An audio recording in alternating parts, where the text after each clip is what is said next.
Hello, everybody, and welcome once again to elPablo FC. And we are here to do the match day three of the Champions League. The UEFA Champions League returns to action this midweek as match day three arrives with plenty of big time matchups between some of the most notable teams in European soccer and European football, as the case may be. You can catch all this. We're going to give you a breakdown of most of the most epic matches, like Arsenal looking to keep their hot start to the season going against a feisty Atletico Madrid on Tuesday, while Wednesday's slate is highlighted by Juventus trip to Real Madrid. That's going to be a tough encounter. And then Bayern Munich, Real Madrid, PSG, and Inter are perfect to start the season and look unstoppable. Liverpool, Chelsea, Napoli, and Barcelona, not so much, thanks to early defeats and with 6 games to go, early slip. Every slip could cost them in the league phase. So we're going to go with game of the day for Tuesday. It's going to be Arsenal versus Atletico Madrid. The player to watch here is Martin Zubimendi for Arsenal.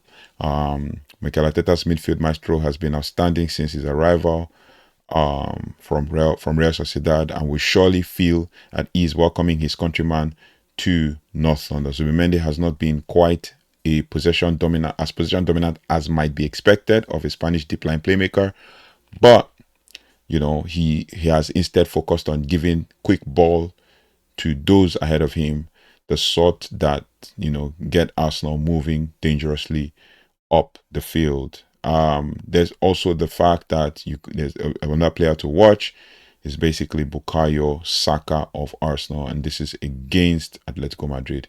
So it'll be pretty interesting. It will be a pretty interesting matchup for that game. It's going to be a tactical chess match this Tuesday. The game at the Emirates Stadium pits two defensively solid sides against each other. Arsenal's methodical possession-based approach under Mikel Arteta will go up against Diego Simeone's resilient counter-attacking squad. Now, like I talked about, Martin Zubimendi, there's also Bukayo Saka, who is key on one-on-one situations, while Atletico Madrid can be dangerous on the break with veteran Antoine Griezmann, and you have Julian Alvarez as well. Recent form, both teams enter in strong form. Arsenal are unbeaten in their last 8 matches, while Atletico have won 4 of their last 5, including a 5-2 victory over Real Madrid pretty recently. Key stats: despite the club's rich history, this is their only third competitive meeting.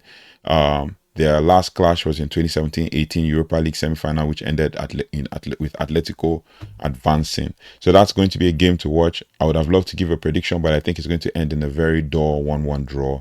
But that's pretty much not the game I might follow, but we will see.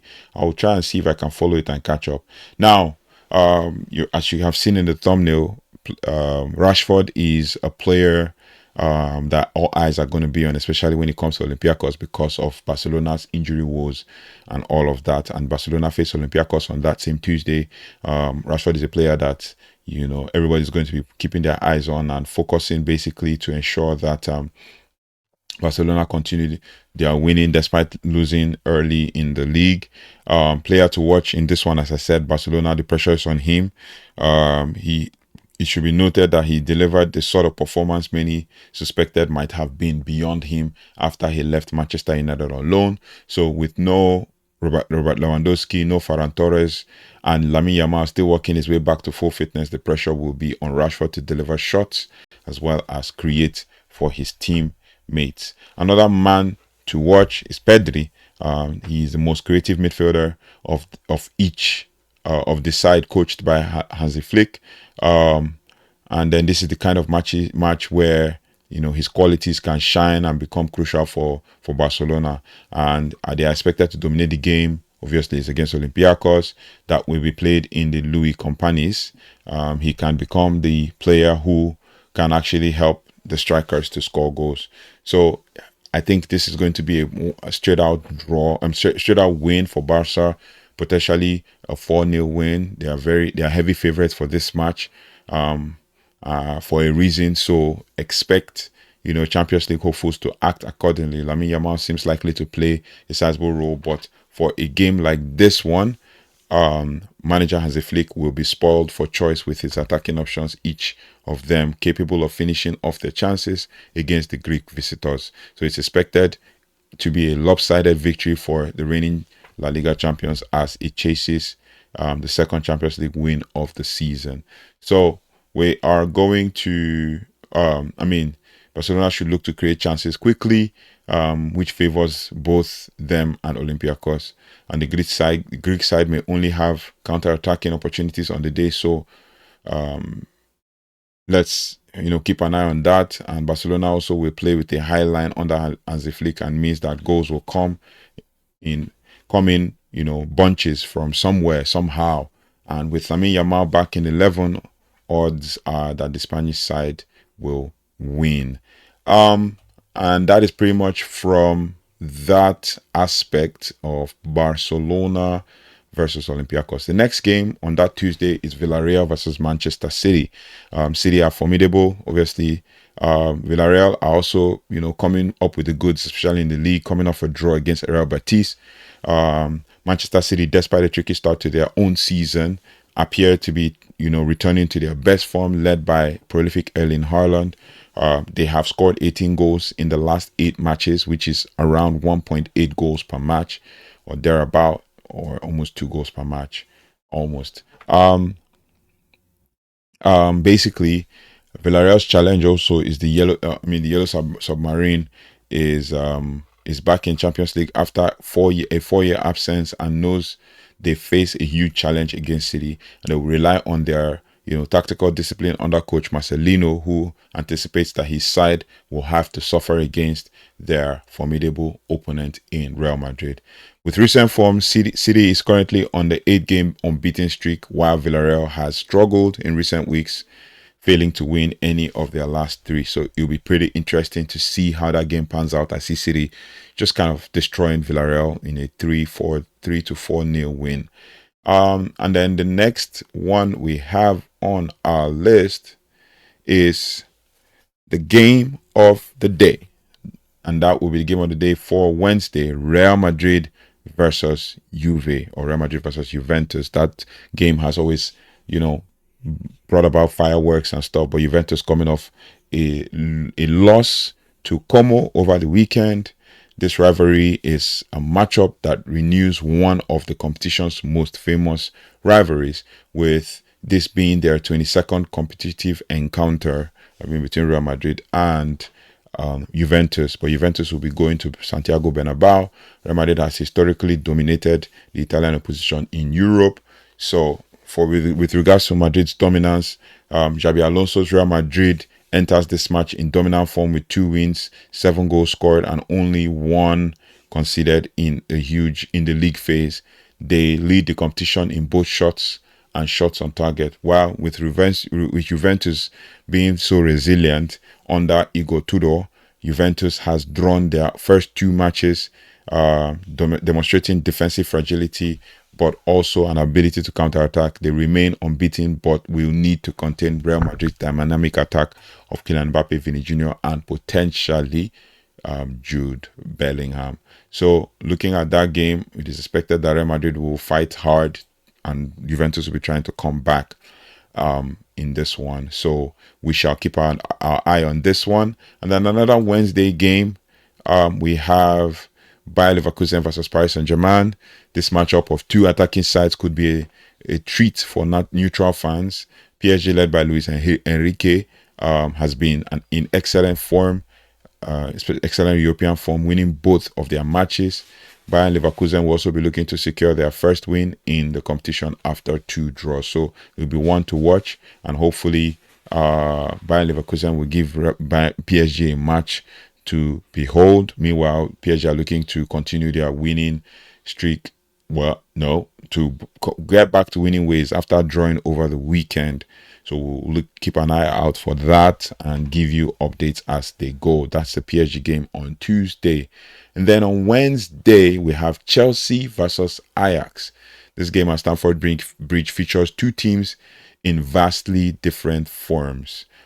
Chelsea under Enzo Maresca is finding their rhythm, while Ajax is struggling, having lost both their opening matches without scoring. Now, the players to watch for Chelsea here is Pedro Neto of Chelsea. Enzo Maresca could be without a host of key attackers on Wednesday, including Liam Delap, João Pedro, Cole Palmer, and potentially Enzo Fernandez. Someone is going to need to step up in their absence, and Neto might just be the most senior forward in the Chelsea 11 at kickoff. There's also the potential of Alejandro Garnacho to also start on the left. Now, Pedro Neto, the Portugal winger, has not come close to a consistent run of form that might justify his $70 million plus that was paid for him to Wolves for his services. However, a sprightly game like Nottingham Forest is at least something to build on, basically. Another man to watch in this game is Estevao. The talented Brazilian striker is expected to start his first ever Champions League match on Wednesday after playing 45 minutes between games, the game against Benfica and the one against Bayern Munich. Now, match after match, he's becoming, an increasingly important part of Enzo Maresca's rotation, having also scored a last-minute winner against Liverpool. Now he looks ready to take the next step and make his mark on the European stage. There is no greater treat for a team in inconsistent form than an opponent that will allow them to reverse course.